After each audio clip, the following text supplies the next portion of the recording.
네, 우리는 지금 여호수아 9장에서 기브온 사람들의 이야기를 계속해서 보고 있는데요. 기브온이 속임으로 여호수아와 이스라엘에 연합되게 되죠. 그래서 평화조약을 맺고, 그 다음에 가나안 남부의 5 왕들이 이 기브온을 치기 위해서 올라왔을 때 기브온이 10장 1절부터 15절까지 보면 구원을 요청합니다. 그래서 원래는 여호수아가 기브온을 구출하려고 기브온까지 갔었는데 싸우다 보니까 이건 구출 작전이 아니라 멸절 작전이라는 것을 깨닫고서는 하나님의 의지를 거기서 발견해서 태양아 멈춰라, 달아 멈춰라, 그런 놀라운 하나님의 기적을 발견하죠. 그리고 나서 계속해서 이 전면전으로 벌이면서 멸절 전쟁을 하는, 어떻게 보면 여호수아의 이 정복 전쟁의 클라이막스,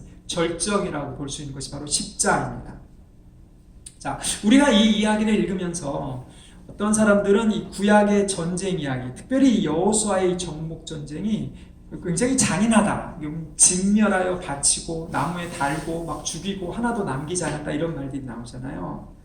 왜 그렇게 해야 되느냐, 이렇게 말하는 사람도 있어요. 물론 이것을 문자적으로 교회에다 적용하면 안 되겠죠. 그럼 도대체 왜 이렇게까지 잔인한 전쟁을 여기다 기록했느냐, 이렇게 말하는 사람들이 있는데요. 여러분, 우리가 여기에 자주 등장하는 그러한 단어인 헤렘, 진멸하여 바치다 라는 그런 단어를 다시 한번 생각해 볼 필요가 있습니다. 이 헤렘이라는 것은 진멸하기로, 완전히 멸절하기로 작정된 것이죠. 그래서 바쳐진 것, 멸절되기로 바쳐진 것을 헤렘이라고 얘기를 하는데, 이게 무슨 뜻이냐 하면 이런 예화를 들어드릴 수가 있어요. 여러분이 어떤 선한 건물주라고 생각을 해보십시오. 어떤 선한 집주인 혹은 선한 건물주가 세를 줬어요. 그것도 무료로. 그런데 이 세 들어온 사람들이, 세입자가 그 건물을 마약을 하는 소굴로 만들고, 창녀촌을 만들고, 무슨 중독을 일으키는 사람들의 그러한 이 우상 숭배하는 그러한 집, 그러한 건물로 만들었다. 그러면 여러분 어떻게 하시겠습니까? 그러면 그 건물주가 그 세입자를 쫓아내야겠죠. 이거를 우리가 뭐라고 얘기하냐면 명의양도 집행이라 그래요. 원래 집주인의 권리를 행사하기 위해서 강제로 그 세입자를 쫓아내는 것, 여러분 뉴스에도 가끔 나오죠. 그걸 명도 집행이라고 한다, 이렇게 얘기합니다. 명의양도 집행. 지금 하나님은 하늘과 땅의 주인이십니다. 그렇죠? 땅의 주인은 하나님이죠. 땅을 지으신 분이 하나님이시죠. 근데 그 땅을 각 민족이 살도록 배분해 주셨어요. 근데 그 어떤 땅 가운데, 특별히 가나안 땅은 하나님의 이 도를 알지 못할 뿐만 아니라 그 땅을 온갖 음란과 우상숭배와 폭력과 착취로 더럽혔단 말이죠. 그러면 땅 주인인 하나님께서 그 세입자인 가나안 백성들을 멸절하실 권리가 있습니까, 없습니까? 있잖아요. 그래서 명의양도 집행을 하는데, 하나님께서 직접 하시지 않고, 직접 하신 적도 있죠. 소돔과 고모라 같이 이스라엘 백성을 대신해서 대행자로, 그래서 명도 집회 대행자로 이스라엘 백성을 가나안 땅에 들이게 하시는 거예요. 그래서 그 땅을 하나님의 땅으로 다시 돌리게 하는 것, 이것이 가나안 정복 전쟁입니다. 그러니까 멸절하여 하나님께 바치는 것, 이것이 바로 이 가나안 정복 전쟁인 거죠.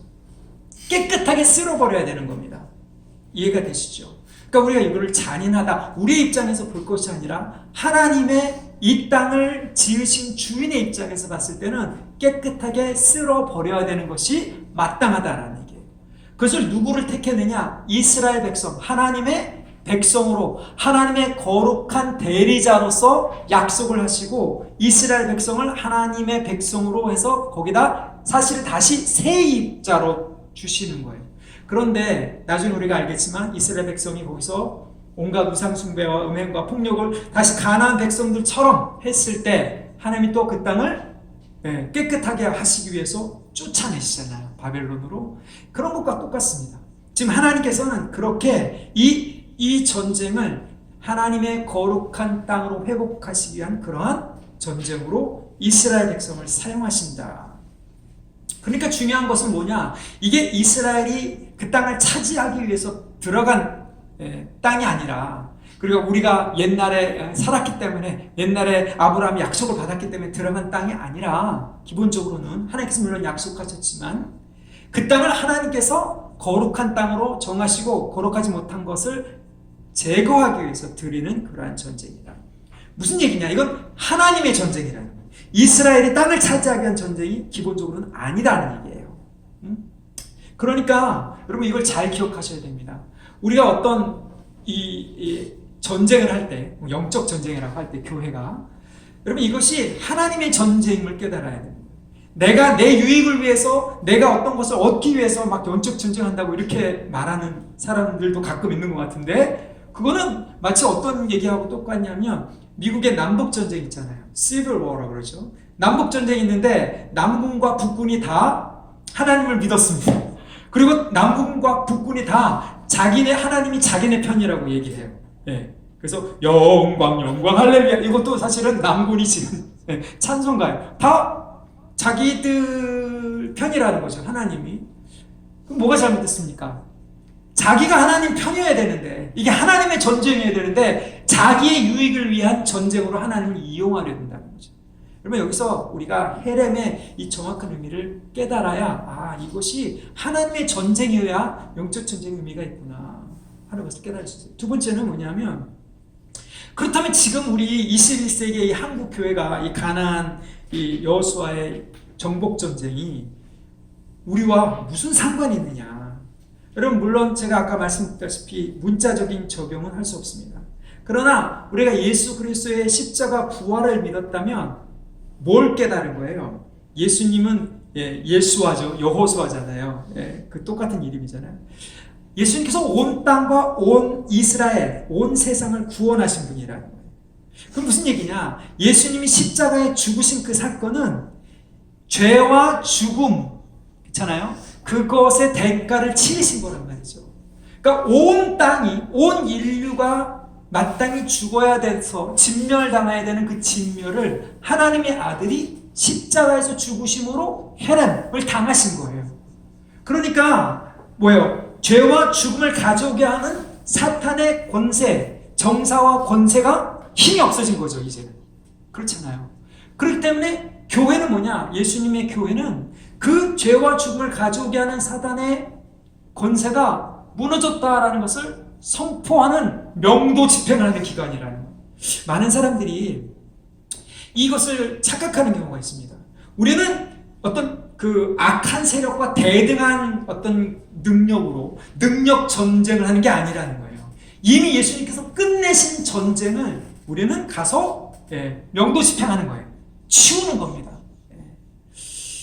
그런 의미에서 이 가나안 정복 전쟁하고 비슷한 그런 의미를 우리가 발견할 수 있습니다. 여러분 예수님 믿고 구원받았다는 것은 나중에 죽어서 천국 가서 영생을 천국 가서 죽은 다음에 누린다는 것이 아니라 이 땅에 영적 헤렘을 하면서 예수 그리스도가 온 세상의 왕으로 헤렘을 다 받으시고 왕으로 좌정하셨다, 다스린다라는 것을 선포하도록 만들어졌다는 거예요. 그러니까 우리가 교회로 속해야 되고 영적 전투를 한다는 것이 예수를 믿는 것에 의무조항으로 포함되어 있는 겁니다. 여러분 대한민국 국민으로 태어나면 뭐가 의무조항입니까? 남자로 태어나면 특별히 국방의 의무가 있잖아요. 국방의 의무를 안 하면 어떻게 되죠? 대가를 치러야 되죠. 영창을 간다든지 감옥을 간다든지 뭐 벌금을 문다든지 똑같습니다. 많은 예수 믿는 사람이 나는 개인적으로 구원받고 행복하게 살고 잘 먹고 잘 사고 그러다가 천국 가면 되겠다 이렇게 생각하는데, 영적 전쟁은 예수를 믿는 순간부터 필수라는 거예요. 왜? 그것이 예수님께서 이 땅의 왕으로 자정하셨다라는 그 증거를 우리를 통해서 보이기를 원하시기 때문에 그렇다는 거예요. 여러분 하나님의 군대에 자동 입대가 되는 거예요. 예수 믿으면. 그럼 뭘 해야 됩니까? 영적 전쟁, 이 특별히 헤렘을 해야 돼요. 진멸 작전에 참여하게 되는 것입니다. 이건 마치 여러분 우리 6.25 전쟁, 여러분 아시죠? 한국 전쟁 있을 때 한국 전쟁이 끝난 다음에 이 남부에 뭐가 있었죠? 빨치산들이 있었잖아요. 그 빨치산들을 소탕하는 전쟁과 똑같아요. 작전. 이라는 거죠. 마치 이라크 전쟁, 시리아에서 IS를 소탕했잖아요. 그 다음에 뭘 해야 됩니까? 소탕만 하면 끝나는 것이 아니라 시리아 정부가 다시 그 주권을 회복할 수 있도록 계속 남은 잔당들을 처리해 나가면서 그 주권을 확인하는 작업, 이것이 바로 교회에 남겨진 영적 헤렘인 거예요. 예수 그리스도가 이 땅에, 온 세상의 주인이다. 모든 영역의, 모든 삶의 주인이다. 그분이 구세주다. 그분이 왕이다. 라는 것을 선포하는 것, 그것을 확인해 주는 그 임무를 누구한테 맡겼느냐? 교회한테 맡겼다는 거예요. 그런 의미에서 이 헤렘, 가나안 정복 전쟁 우리에게 굉장히 중요합니다. 자, 그렇다면 오늘 우리가 읽은 이 구절에서 어떻게 우리가 하나님의 군대로서 영적인 헤렘, 영적 전쟁을 제대로 수행할 수 있는지 네 가지 원리를 한번 좀 살펴보도록 하겠습니다. 첫째는요, 주축 세력을 잡으라. 15절부터 21절까지 보십시오. 지금 기브온에서 여호수아는 어마어마한 기적을 보고 하나님께서 우박으로 다 죽이고, 우박으로 죽일 뿐만 아니라 해와다를 멈추게 하시는 그 기적 가운데 어마어마한 승리를 이끌어냅니다. 이것은 무슨 얘기냐면 마치 십자가 부활의 사건을 하나님께서 이루신 것과 똑같은 거예요. 모든 구원의 이 핵심은 다 하나님께서 이루신 겁니다. 요단강을 건넌 것도, 여리고를 무너뜨린 것도 그렇잖아요. 그 다음에 여기 기브온 성에서 하나님의 기적적인 역사를 이루신 것도, 이 하나님의 구원은 이미 다 일어난 사건입니다. 예수 안에서. 그래서 왕들이 쫓겨난 거예요. 그런데 어떻게 됩니까?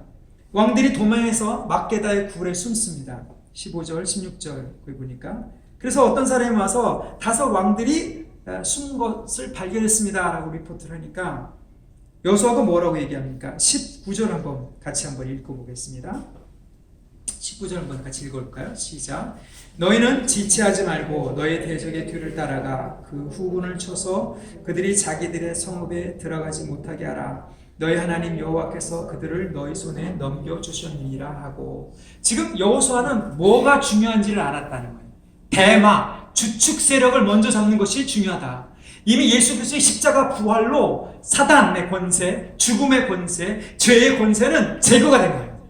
제거가 됐단 말이죠. 그러면 나머지 잔당들인데 그것이 이스라엘을 괴롭히는 주축 세력이 될 수 있을까? 그것을 먼저 잡으라, 이렇게 얘기를 합니다. 우리가 보통 대마라고 얘기를 하죠. 여러분 며칠 전에 AI 인공지능과 그 바둑기사 이세돌이라는 그 분이 바둑 대국을 했잖아요. 그래서 한 번은 이기고 한 번은 졌는데 그 다음 어떻게 된지 잘 모르겠어요. 근데 그 처음에 이길 때 인공지능을 사람이 이긴다는 것은 거의 불가능하다고 합니다. 그런데 기적적으로 2번이나 이겼어요, 이분이. 근데 2번 다 이겼을 때 뭘 했느냐? 여러분 그거 아세요? 그 용어를 아십니까? 불계승이라고 합니다. 무슨 얘기냐면 바둑을 두면서 대마, 주축 세력을 잡았을 때 그 다음 나머지는 세지 않고 승패를 결정한다. 그래서 세지 않고 이겼다. 불계승이라고 얘기를 하거든요.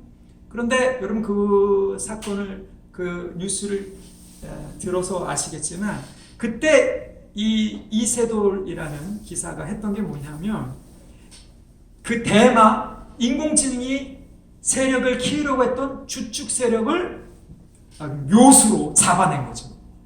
그것을 잡았을 때 나머지는 힘을 잃고 쓰러져 버렸다는 거예요. 여러분 우리가 지금 여기서 적용해야 되는 것이 바로 그거예요. 19절을 다시 한번 보시면 여호수아는 왕들은 지금 세력이 없다. 우리 굴에 숨었으니까 끝났다 이 말이죠. 그건 나중에 처리해도 되는 거예요. 이미 처리가 된 상태예요. 여러분 이 사탄, 용이라는 세력은 맨 마지막에 예수님께서 오셔서 죽음과 함께 다 처리를 하십니다. 그럼 끝났어요. 그럼 나머지 주축 세력이 누구냐? 누가 주축 세력이에요? 자기들의 성읍에 들어가지 못하게 만들어야 돼요. 무슨 얘기일까요? 이게 주축 세력, 이 후군을 치라. 여러분 우리가 개인적으로 이거를 적용하자면 우리를 구원해내신 옛 죄악의 습관, 자기 성읍으로 들어가려는 옛 죄악의 습관, 이게 주축 세력이에요. 개인적으로 적용하자면. 교회적으로 적용하자면 지역을 장악하고 있는 사람들을 사로잡고 있는 잘못된 가치관, 세계관, 이런 것이 영적인 전쟁. 하나님을 아는 것에 대적하여 높아진 잘못된 생각, 이 나라를 사로잡고 있는 잘못된 생각, 어느 한 나라를 사로잡고 있는 잘못된 생각들, 그 뒤에 영적인 세력이 배후를 잡고 있다는 거죠. 돈이 최고다, 그렇잖아요. 이런 생각들, 이런 것들을 사로잡아서 합쳐야 되는 거예요. 사도 바울이 그렇게 했습니다. 예수 그리스도의 복음을 선포했을 때 에베소 가서 우상 숭배로 벌어먹고 살던 그 영적 전쟁을 일으키잖아요. 그것을 깨뜨려 버리잖아요. 고린도 가서는 뭐예요? 음란과 세상으로 사로잡고 있는, 그것이 사람들을 자유에서 방종으로 하게 만드는 이러한 모든 것들을 다 잡는 것입니다. 이것이 교회가, 이 지역 교회가 예수 그리스도의 승리를 선포하면서 영적 전쟁을 하는 그런 양상이라는 거예요. 대마를 주축 세력을 잡아들여야 되는 것입니다. 그것이 우리가 지금 영적 전쟁에서 가장 중요한 그런 임무 중에 하나인 겁니다. 그렇게 됐을 때 어떻게 됩니까? 다시 들어가지 못하게 한단 말이죠. 다시 그 옛 죄악의 습관을 반복하지 못하도록 만들었을 때, 그때 어떤 것은 괴멸하고 거의 남은 몇 사람은 견고한 성으로 결국 들어가죠. 들어갔어요. 그렇지만 21절에 보니까 모든 백성이 평안히 막게다 진영으로 돌아와 여호수아에게 이르렀더니 혀를 놀려 이스라엘 자손을 대적하는 자가 없었더라. 결국 이게 평강을 만들어내는 거예요. 교회가, 교회 안에서 내가 개인적으로 영적인 승리를 할 때 이러한 하나님의 샬롬, 평강이 일어나고 어떠한 대적도 나에 대해서 혹은 교회에 대해서 토를 달 수가 없다. 시비를 하거나 헐뜬 일이 생기지 않는다는, 이것이 우리가 영적 전투에 있어서 예수 그리스도의 승리를 나에게, 교회에게 적용한 증거라는 겁니다. 그러니까 하나님이 어떤 일을 했을 때, 하나님의 일을 했을 때, 영적 전쟁에 승리했을 때 사람들로부터 칭찬과 명성이 하나님께 돌려져야 되는데, 그게 칭찬과 명성이 아니라 비방과 헐뜬 일이 생긴다? 이건 뭔가 잘못된 거죠. 대마를 잡지 않고 엉뚱한 전쟁을 하고 있다라는 얘기입니다. 우리가 이것을 잘 살펴봐야 되는 겁니다. 그러니까 신앙생활을 아무리 열심히 하고 아무리 고래고래 소리치면서 영적 전쟁을 하면서 귀신아 나가라 쫓아내고 그렇게 해도 그 삶이, 그 성품이, 그 결과가 인정받지 못했을 때, 교회 안에서뿐만 아니라 사람들에게 하나님의 선한 행위, 선하심을 인정받지 못했을 때 그 영적 전쟁은 사실은 영적 해렘이 된 게 아니죠. 마치 남군과 북군이 자기 전투를 승리하기 위해서 하나님을 이용하는 것하고 똑같은 그런 결과를 냅니다. 우리 두 번째 그림은 22절에서 25절까지 왕들을 밟는 아주 독특한 그림이 있습니다. 그 다음에 이 주축 세력을 처리하고 난 다음에 그때의 22절을 보니까 여호수아가 굴 어귀에다가 열고서는 다섯 왕들을 끌어내라 그러면서 그 다섯 왕들의 목을 밟고 뭔가 좀 어떤 그 퍼포먼스를 합니다. 왜 이런 이야기를 했을까? 이 앞에서 보면 여리고 왕도 나무에 매달고, 아이 왕도 나무에 매달고 다 그렇게 했는데, 특별히 여호수아는 10장에서 이 퍼포먼스를 이스라엘 백성 앞에서 지도자들을 초대해가지고 하라고 합니다. 저는 이게 굉장히 어떻게 보면 예언적인 행위라고 보는데요. 자, 이것은 무슨 의미가 있냐면 여기 24절 보십시오. 그 왕들을 여호수아에게 끌어내서 여호수아가 이스라엘의 모든 사람을 부르고 자기와 함께 모든 지휘관들에게 이르되 가까이 와서 이 왕들의 목을 밟아라. 여러분, 고대 중근동에서 그 패한 왕의 목을 밟는 것은 승리의 상징을 나타냅니다. 당연하죠. 여러분, 개들이 싸우는 거 보셨어요? 개들이 싸울 때 이 언더독이라고 그러죠. 개가 승리한 개는 반드시 그 목을 누르고 있어요. 제가 큰 개를 키워봐서 압니다. 이 목을 누르는 것은 완전히 패배했다, 목을 누르면서 완전히 승리했다, 이런 뜻이거든요. 자, 그런데 이것을 왜 이스라엘 백성 앞에서 지휘관들이 함께 이렇게 하도록 했을까요? 여러분, 이것은 첫 번째는요, 여호수아가 5명을 한 사람씩 다 밟거나 이렇게 하지 않는 게 아니라 여리고 왕이나 아이 왕은 한 사람이었으니까 자기 혼자 다 했어도 되는데 5명이니까 복수니까 나머지 지도자들을 불러가지고 이제 같이 했다는 거죠. 첫 번째는 그런 이유가 있겠지만 더 중요한 이유는요. 여호수아의 이 승리의 이 행위를 지도자들이 같이 동참하길 원했다는 거죠. 무슨 얘기예요? 이거는 여호수아의 혼자만의 승리가 아니라 하나님이 여호수아에게 허락하신 승리고 지도자들도 동참해야 되는 승리라는. 그러니까 이스라엘 백성 앞에서 이거는 하나님의 전쟁이고 하나님이 승리하신 것이고 당신들이 같이 누려야 될 승리다라고 이야기를 하는 것입니다. 여러분 이게 뭔가 좀 우리에게 다가오는 것이 있지 않습니까? 예수 그리스도께서 십자가와 부활로 승리하셨어요. 그렇죠? 근데 그 승리를 예수님 혼자서 누리는 것이 아니라 교회가 함께 누리라는 얘기예요. 여기 보십시오. 이 여호수아가 와서 뭐라고 얘기를 합니까? 25절 한번 같이 읽어보겠습니다. 시작. 여호수아가 그들에게 이르되 두려워하지 말며 놀라지 말고 강하고 담대하라. 너희가 맞서 싸우는 모든 대적에 여호와께서 다 이와 같이 하시리라 하고. 여러분 지금 실습을 보여주는 거예요. 이게 이 두려워하지 말고 놀라지 말고 강하고 담대하라. 여러분 어디서 많이 들은 문장이잖아요.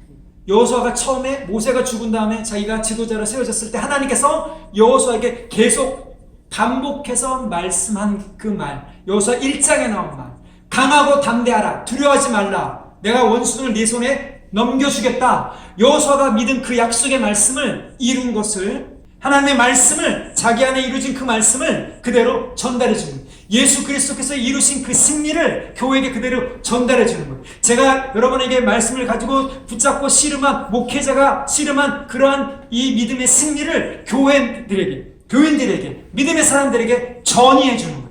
믿음의 전이, 승리의 전이가 여기서 일어나거든요. 전달이 되는 거예요. 여호수아의 스스로의 업적과 능력이 아니라 하나님의 능력으로 이것을 했다. 그렇잖아요. 예수 그리스도를 부활시키신 분, 그 부활의 승리, 그 생명을 예수님 혼자 누리는 것이 아니라 우리가 방금 성찬했듯이 교회도 같이 누린다 이 말이에요. 교회도 같이 예수 그리스도의 죄와 죽음을 이기신 그 승리를 함께 누리는 것. 예수 그리스도의 승리를 교회의 승리로 받아들이는 것. 이것이 바로 원수를 밟는 거예요. 그 밟는 그 중요한 행위가 바로 여기 나와 있는 거예요. 그 믿음, 그 승리가 전달되는 거예요. 이스라엘에게, 지도자들에게, 우리에게 전달되는 겁니다. 성찬을 통해서 우리에게 그 승리와 생명이 전달되는 거예요. 그렇게 됐을 때 약한 자가 일어나고, 묶인 자가 풀어지고, 귀신이 쫓겨나가고, 치유가 일어나고, 기적이 일어나고, 교회 안에서 그런 하나님 나라의 승리가 확증되는 것입니다. 교회도 원수의 목을 밟는 그 증거들에 동참했다라는 그 증거가 나타나게 돼 있다는 얘기예요. 그렇잖아요. 하나님의 능력이, 하나님의 다스림이 이 교회를 통해서 나타나는 겁니다. 그래서 로마서 16장 20절에는 하나님께서 너희 발 아래 원수를 속히 너희 발 아래 평강의 하나님께서 너희 원수를 너희 발 아래 두게 만드실 것이다 이렇게 얘기합니다. 히브리서 2장 8절에도 이미 승천하신 예수님께서 권좌에 앉아 계시지만 모든 원수를 그 발 아래 둘 때까지 우리에게 맡겨주셨다 이렇게 얘기합니다. 그러니까 하나님 나라의 능력이 온전히 드러날 때까지 교회가 예수 그리스도의 승리를 선포할 수 있도록 해주셨다. 그러니까 사망의 권세는요, 계시록에 보면 맨 마지막에 예수님께서 오셔서 다 이 땅의 권세를 멸하시고 사망의 권세를 멸하시고 용을 멸하신단 말이죠. 그때까지 교회가 그 목을 받는 그 승리를 선포할 수 있도록 해주셨다. 이것이 바로 교회입니다. 이것이 바로 우리에게 주신 예수 그리스도의 생명과 승리입니다. 여러분 그것이 주어졌다. 한 사람에게 주어졌을 뿐만 아니라 교회에게 주어졌다는 것을 믿고 영적 전투를 하는 저와 여러분이 되기를 축복합니다. 조금 더 나가야 돼요. 세 번째 영적 전투의 이 원리는 뭐냐? 잔존 거점을 처리하라. 26절에서 39절까지 있습니다. 그렇게 이 여호수아가 그 승리를 이스라엘에게 믿음과 함께 전이시키면서 그 원수에 대해 수치를 줬죠. 나무에 매달고 그 나무에 매달았던 것을 끌어내려서 그들이 숨었던 굴에다가 처박아 놓습니다. 여러분 이거를 우리가 철저하게 잘 읽어야 돼요. 세상에 이러한 의지했던 왕들, 악의 어떤 그러한 권세들을 하나님께서 어떻게 철저하게 수치를 당하게 만드는가. 그들 의지했던 그 굴, 피했던 굴 속에 처박아 놓고 나무에 매달아 그 수치를 당하게 했던 이러한 모든 것들, 우리가 이거 보면서 하나님께서 이렇게 악을 멸하시는구나 우리가 깨달아야 됩니다. 그런데 그 왕을 제거한다고 해서 끝나는 게 아니라는 거죠. 28절 보니까 여호수아가 막게다를 취하고 칼날로 그 성읍과 왕을 쳐서 그 성읍과 그 중에 있는 모든 것을 지면으로 바치고 남기지 않았다. 해렘을 했다는 거죠. 그리고 나서 그 이스라엘과 더불어 29절에 림나로 나아가는 거예요. 자, 이게 왜 중요하냐? 우리가 어떤 영적 전쟁에서 큰 승리를 거뒀다. 뭐 어떤 하나님의 승리의 기적을 보았다. 귀신이 쫓겨나는 축사가 일어나고 병이 고쳐지는 어떤 승리였던 그것으로 끝나는 게 아니라는 거죠. 왕들이 죄거든 다음에는요, 왕들의 이 도움을 받으려는 거점들이 있어요. 영어로 하면은 foothold라고 그러죠. 우리 안에도 그런 게 있단 말이죠. 예수 그리스도 안에서 우리가 믿음으로 연합됐을 때 우리는 죄에서 자유케 되고 죄의 권세와 능력으로서 자유케 됩니다. 그러나 그 죄의 어떤 거점들을 만들려는 그런 속임들이 있다는 거예요. 그 거점들이 있다는 거예요. 우리가 연약한 육신에 살기 때문에. 그렇기 때문에 헤렘은요, 왕이 쫓겨났다 그래서 끝난 게 아니라 그 원수들이, 이 악의 세력들이 다시 모여들 수 있는 거점, 그 가능성을 제거하는 거예요. 제가 그랬잖아요. 이 영적인 헤렘, 영적 전투는 명도 집회인 것 같다고. 그렇게 생각해 보십시오. 그 악한 세입자가 와고 거기를 마약 소굴이나 어떤 그러한 정치 지집으로 만들어놨다. 글쎄 여러분, 거기 마약을 하던 사람들, 점을 보던 사람들, 그 사람들만 쫓아내면 끝입니까? 아니잖아요. 그들이 가지고 있던 모든 집기들, 그들이 어떤 그러한 했던 무슨 뭐 데코레이션, 장식들, 이런 것들 다 쓸어내버려야 되는 거죠. 똑같습니다. 그렇게 깨끗하게 처리하지 않았을 때 그게 다시 들어올 수 있기 때문에 여러분, 이것을 끝까지 잔존 거점을 제거해야 됩니다. 그러니까 끊임없는 전투라는 거예요. 말하자면. 여러분, 예수님 오실 때까지 이 말이 다행인지 불행인지 모르지만 우리는 끊임없는 전투 가운데 있는 거예요. 전쟁은 끝났습니다. 6.25 전쟁 끝나서, 그렇죠? 그럼 빨치산 여론이 남아있죠. 시리아 전쟁 끝났어요. 근데 이 IS는 여전히 그 잔존 세력이 있어요. 끊임없이 끝까지 제거해야 되는 그 전투에 우리가 입대했다. 내지는 우리가 부르심을 받았다. 그러니까 무슨 얘기입니까? 내 삶의 모든 영역에서 죄의 유혹을 받지 않을 수 있을 때까지 끊임없이 싸워나가는 거. 믿음의 싸움을 싸는 거죠. 내 삶뿐만 아니라 이 모든 하나님의 이 나라, 이 세계, 모든 것이 하나님의 주권에 속해 있다는 것이 온전히 드러날 때까지 교회가 예수 그리스도의 승리를 선포하라 이 말이에요. 그것이 무슨 재정이든 돈이든 사업이든 꼭 성교뿐만 아니라 교육이든 어떤 일이든 간에 여러분이 하는 모든 일들, 가정이든 예수 그리스도의 온전한 승리, 왕되심이 드러날 때까지 끝까지 싸워야 된다. 여러분, 이것이 거점을 남기지 않고 싹 쓸어버리는 그러한 영적인 헤렘입니다. 죄의 연결고리들을 여러분 만들지 말아요. 그래서 여기 보면 26절부터 39절까지 보면 가나안 남부의 7 도시들이 나옵니다. 근데 반복되는 구절이 있잖아요. 하나님께서 넘겨 붙이신 것을 이스라엘 백성이 뭐라고요? 손에 붙이신 것을 멸절해서 바쳤더라. 이게 공식이잖아요. 여러분, 이겁니다.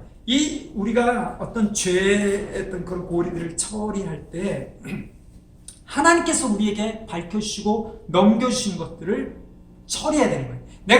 내가 스스로 죄책감을 느끼는 걸 막 파는 것이 아니라 하나님께서 넘겨주신 것을 하나씩 차근차근 그러나 끝까지 처리해야 되는 것입니다.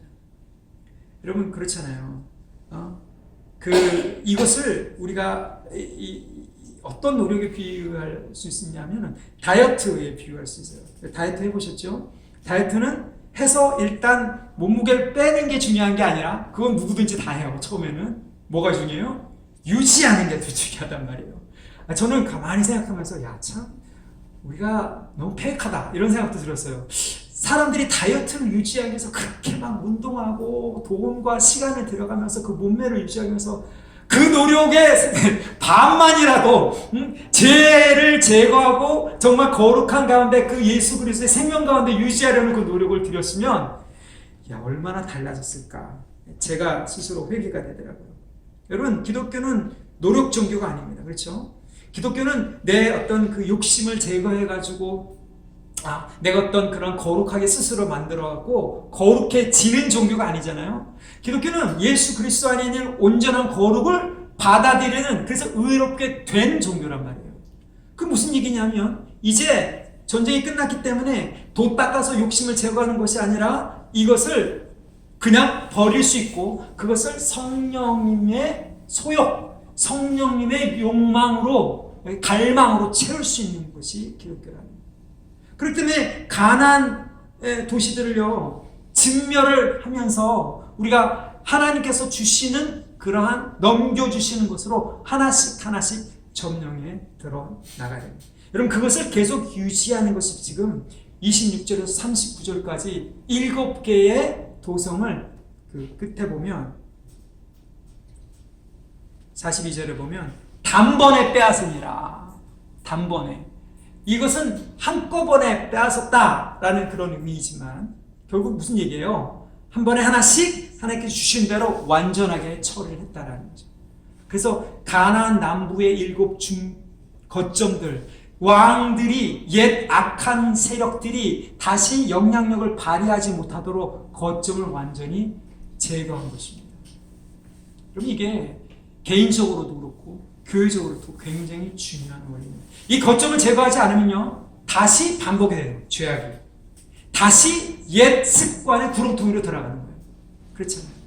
그 거점을 제거해야 옛 습관, 옛 죄악으로 돌아가지 않고 그 회개가 반복되지 않는 그러한 영적 전쟁을 감당할 수 있다는 것입니다.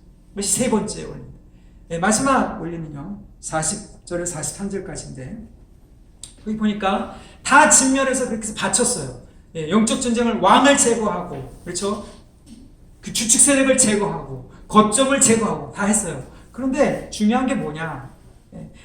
하나님께서 42절입니다. 이스라엘 하나님께서 여호와를 위하여, 이스라엘을 위하여 싸우셨다, 그렇죠? 이게 하나님의 전쟁이라는 것을 확실하게 기억하셔야 되는 겁니다. 내가 스스로 뭔가를 얻기 위해서 하는 것이 아니라 하나님의 전쟁이다. 근데 마지막에 그것을 어떻게 했냐면 43절 같이 읽겠습니다. 시작. 여호수아가 온 이스라엘과 더불어 길갈 진영으로 돌아왔더라. 자, 우리가 처음 읽었던 15절도 여호수아가 온 이스라엘과 더불어 길갈 진영으로 돌아왔더라.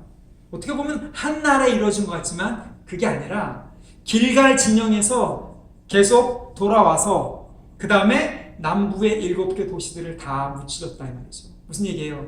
길갈이라는 곳을 여기 보면 베이스 캠프로 삼았다. 이게 굉장히 중요합니다. 영적 전쟁에 있어서. 그래요. 이 길갈이라는 곳이 바로 하나님의 영적 베이스 캠프였던 거예요. 여러분의 베이스 캠프는 어디입니까? 영적 전투를 할 때 교회여야 된단 말이에요. 길갈이 어떤 곳입니까? 길갈 여러분 기억하시죠? 여기서 4장에 보면 거기에 요단강을 건넌 다음에 기념비를 세운, 이전의 애굽의 모든 수치를 다 벗겨낸, 할례를 행하면서, 그렇죠, 회개, 옛 모습을 다 벗겨낸 그런 곳이에요. 거기에 언약궤가 있는 곳이란 말이에요. 예배가 있고 옛 이전의 모습들을 다 회개하는 그런 회개가 있고, 예수 그리스도의 십자가와 부활을 선포하는 그러한 곳, 그러한 모임, 이게 교회라는 거예요. 교회 없이 영적 전쟁하는 것만큼 위험한 게 없습니다. 무슨 얘기냐면 비행기를 혹은 자동차를 타면서 연료 없이 여러분 가스 확인하지 않고 장거리 주행하는 거하고 똑같단 말이죠. 무모한 짓입니다. 교회 없이 혼자서 영적 전쟁을 한다. 이것은 정말 무모한 것입니다. 영적 베이스 캠프 없이 지금 보세요. 여호수아가 다 남부 7개 도시를 점령한 다음에 거기에 거주하는 사람들을 조금씩 나 같았으면 그랬을 거예요. 이스라엘 사람들을 마련해 놓고 온 게 아니라 다 진멸한 다음에 베이스 캠프로 돌아왔어요. 다음 작전을 위해서, 다음 전투를 위해서 한 것뿐만 아니라 그것이 바로 패턴이었다는 거예요. 영적 전쟁의 패턴이었다는 겁니다. 길갈에서 하나님의 말씀이 들려지잖아요. 길갈에서 이것이 하나님의 전쟁이다라는 것을 확인했잖아요. 그럼 기억나시죠? 여리고 가기 전에 길갈에서 여호와의 군대 장관 천사를 만났잖아요. 칼을 뽑아들고 있는. 그래서 여호수아가 엎드리잖아요. 이게 우리 전쟁이 아니라 하나님이 시작한 전쟁이고 하나님이 주도권을 잡는 전쟁이시군요. 여러분의 영적 전쟁은 무엇입니까? 왜 하십니까? 여러분 이것을 보면서 이게 영적인 헤렘이라는 것이 우리에게 맡겨진 것이고 해야 되는 것이고 하나님께 속해 있는 그러한 전쟁이구나. 그러려면 교회를 통해서, 예배를 통해서 예수 그리스도의 십자가 부활을 기억해야 되고 그 능력을, 그 생명을 기억해야 되고, 두 번째 말씀의 전략을 들어야 되고, 세 번째 새로운 하나님의 계시를 받아야 됩니다. 길갈에서 만나가 끊어졌잖아요. 여러분 길갈에서 만나가 끊어졌어요. 왜? 하나님께서 새롭게 주시는, 그 땅에 주시는 소산물을 먹게 하기 위해서 새로운 계시로 살아야 되는 이스라엘을 얘기하는 거잖아요. 새로운 공급을 교회에서 받아야 돼요. 예배를 통해서, 말씀을 통해서, 기도를 통해서. 여러분 이것이 여러분에게 영적 전투를 계속하게 만드는 영적 베이스 캠프가 되어야 합니다. 여러분 여호수아 10장은 진멸하여 바치라 라는 헤렘의 절정을 이루고 있습니다. 교회는요, 우리 각 개인은 예수 안에서 예수 그리스도의 부활의 승리를 우리 안에 적용할 때 이 영적인 헤렘을 적용해야 되는 거죠. 그렇게 했을 때 예수 그리스도의 승리에 개인적으로, 교회적으로 동참할 수 있는 그 축복을 누리게 되는 것입니다. 할렐루야. 성령님께서 우리의 죄악을 끊어내시도록 도우실 뿐만 아니라 성령님께서 예수님의 그 온전한 생명과 승리를 누릴 수 있도록 우리의 삶을 그 승리로 채우실 것을 믿습니다. 저 여러분이 그 승리 가운데 계속 영적 전투를 감당하는 그러한 교회가 되기를 축복합니다. 같이 기도하겠습니다.